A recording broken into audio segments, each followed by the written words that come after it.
There's going to be a second legal challenge over festivals in Brockwell Park in south-east London. Last month, a campaign group won a High Court battle against Lambeth Council. They argued the scale of the events went beyond what was allowed in a public park. Well, it's the second day of the Lambeth County Show at the park, and Thomas McGill has been there. From Latino dance to sheep shearing, this year's free Lambeth County Show in Brockwell Park is drawing quite a crowd. Loving the excitement and the buzz that's all around here, and everybody coming out and seeing all the nice animals. Today we're here for the reggae. I love how there's like many cultures being represented. But some are upset other paid events like the mighty Hoopla last week have gone ahead.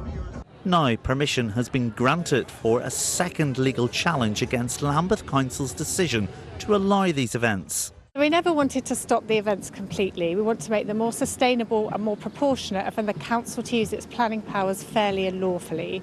And the reason we're bringing the second challenge is to set precedent for future years so that the council doesn't misuse planning powers again in future. And it's a view many others agree with.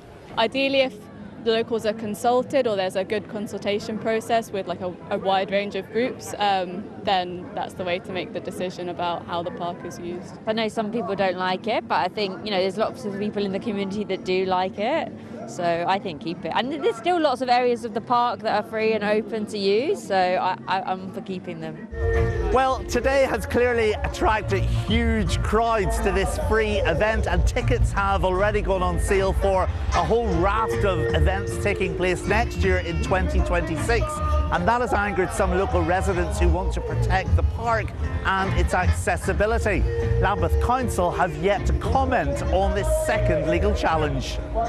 So as this year's calendar of events moves ahead, uncertainty remains about next year, with a date yet to be set for the legal challenge. Thomas McGill, BBC London. Duchenne muscular dystrophy is a genetic condition which causes muscles to weaken over time. There's no cure, but now there is a drug that slows progression. It's been made free to the NHS, but individual trusts have been struggling to cover the costs of administering it. Johnny Harvey has been to meet a family currently waiting for the drug.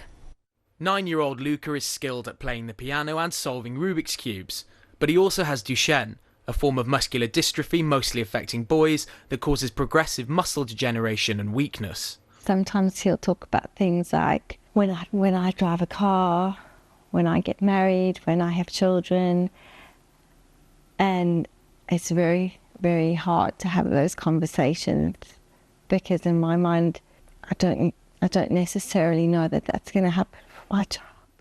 But Luca is still ambulant. He can walk, which means he's eligible for Duchennemusculardystrophy, a drug which has been shown to slow down the condition's effects. The drug was approved by the Medicines and Healthcare Products Regulatory Agency, the MHRA, back in December, but trusts across the country are responsible for covering the costs of its administration, which, with tight budgets, means some are being forced to delay delivering it. It just felt like this, this real win for us, and now that win is gone. There is something worse than having no treatment for your disease, and that is knowing that there is a treatment out there that's been proved as safe and effective, but you can't access it for your kids because there's not enough capacity in the system.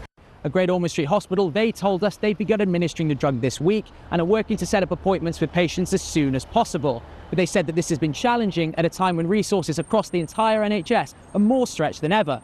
And at Ebenezer London Children's Hospital, they told us they're trying to set up appointments in the next few months, prioritising patients who are most in need. I'm bringing it up at the London Assembly to show that London speaks with one voice on this, show that London is backing this campaign to widen access to this Duchennemusculardystrophy drug, which is going to be so revolutionary for so many families in London. The Duchenne community is continuing with its Time is Muscle campaign, but the worry is that the situation can worsen literally by the day. But despite his challenges, Luca stays positive.